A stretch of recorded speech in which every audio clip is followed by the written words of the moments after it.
growing up, you always heard the name Dr. Alice Green. She had a great impact in my life. I never saw her allow someone to tell her no, so she was the voice of the voiceless. We was rough guys back then, but when we got around Miss Green, we acted right. Cause it was just something about her that we kind of didn't want to disappoint her. You know, she came from the Adirondacks. She wasn't no inner city woman. She didn't grow up in it, but she came, and she dedicated her life to working with inner city people. She had a spirit of a fighter, unapologetic about what she believed in, and whether or not it made you uncomfortable to acknowledge and understand history, truth, justice.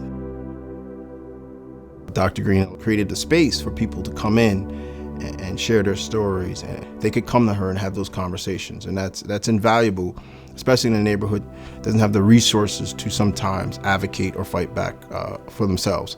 Dr. Green was that advocate and that person who could help them get their voices heard and to find some justice. I would describe Dr. Green as a force. She was one who wouldn't back down, and she didn't put a finger to the wind to do that. She did what she believed was right, and she was fierce about her convictions. In 1984, Jesse Davis, a member of the Black community, a person with mental illness, was unjustly shot to death by the Albany Police Department. And Alice Green led a community fight for justice and accountability. I think it was the starting point for creating a whole set of institutions to fight for that kind of accountability. And of course, it was also the start of the Center for Law and Justice, which became the leading organization in that fight. I first met her in 1997 when I interviewed for and then got the job of legal director of the Center for Law and Justice. I remember the first day of work on the job, it was Martin Luther King Day. And I thought it was gonna be a normal day, I just showed up. Well, Alice had plans, so we walked to the Capitol and we were supposed to unfurl a banner that said "No More Prisons," and we were standing on the balcony and we unfurled this banner and Alice and Charles start chanting, "No more prisons, no more prisons." They got arrested. Like, Governor Pataki stopped speaking. There's a huge hubbub, and all of a sudden I hear Alice saying, "Oh, it's okay, we've got our lawyer with us." And I'm like, "Who's their lawyer?" And then I realized it was me. That was my first indication that this was gonna be no ordinary job. We started doing these, we would dress up in prison outfits and we would crash all kinds of events, and just to let them know that, we wanted prison reform. We went into several legislative sessions and made a big noise. And I'm surprised we never got arrested, but I think because Alice was with us and they knew Alice, was not one to back down. For me, it was empowering to be with her and to see that she dared to do those kinds of things. She was fearless. Law enforcement assisted diversion. It's an initiative with APD to direct people to services instead of arresting our way out of social problems. So when we tried to do the work, Dr. Green was incredibly supportive the whole way through. Years ago, when you came home from incarceration, you didn't have resources to give you $40 on the bus ticket, and that's all you had. You report to your parole officer within 24 hours. But when I came to Albany, I seen a whole new different way and approach that Dr. Green had toward those coming home, right? She wanted to know, how are you doing? And she wanted to know exactly if you were scared of this new transition. And then she'll coach you through that process. As a formerly incarcerated individual, I think that it was important for me to be empowered, to have a voice.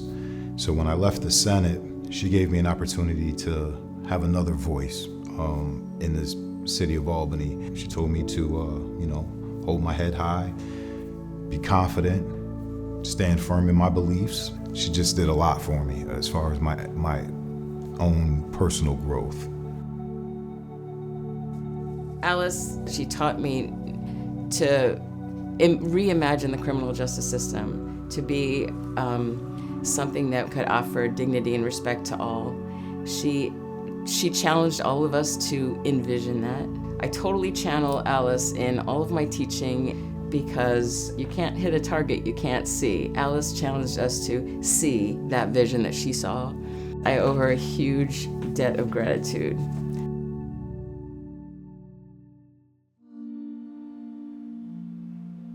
Family was very big to her.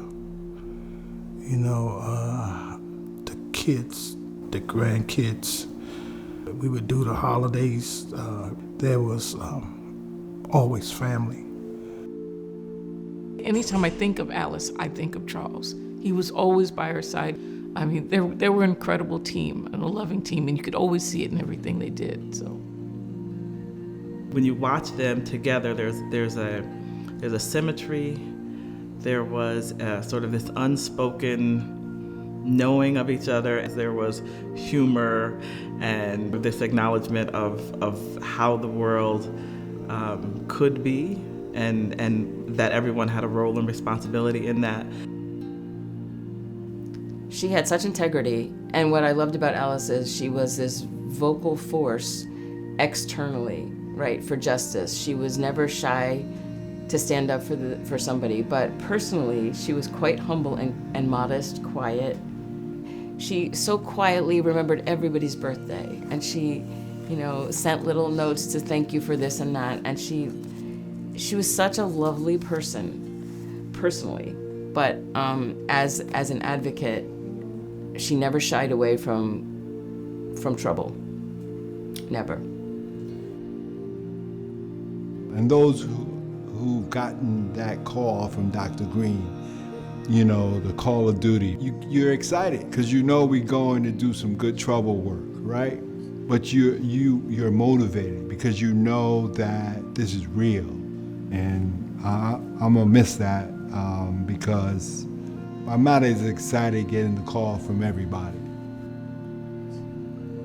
She was a visionary. She was ahead of her time. She taught me a lot of values that, look, it's not easy to have an opinion that doesn't match with everyone else, but if you're a true leader and truly believe in what you're doing, then you can stand up against anyone and win people over.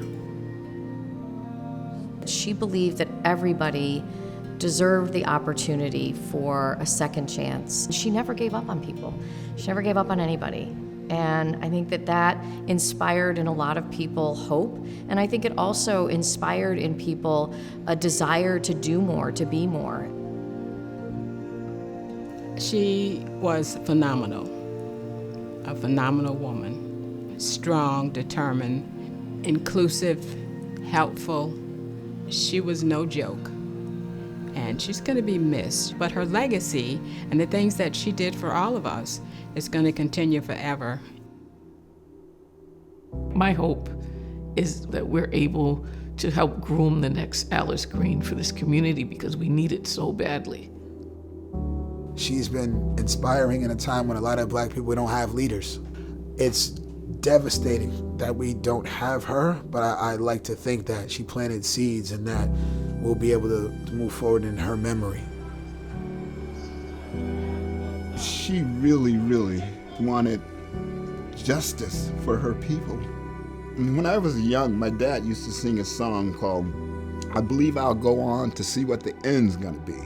So Dr. Green's work is unfinished, so we have to continue and go on and see what the end's gonna be. We have to make sure the younger generation knows her work.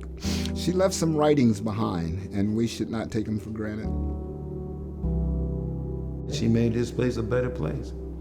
She held them all their foot to the fire. A lot of people, after a while, they back up, but she stayed strong till the day she died. She stayed strong, yo. I can only give you the truth. Always loved to hear her voice because there was something about her telling a story that you know it was the truth, that you know that you have to do something about what I'm telling you. As Maya Angelou said, when you know better, you do better. I know better because of what Alice Green taught me, and all of us who sat at her feet now have an obligation to do better.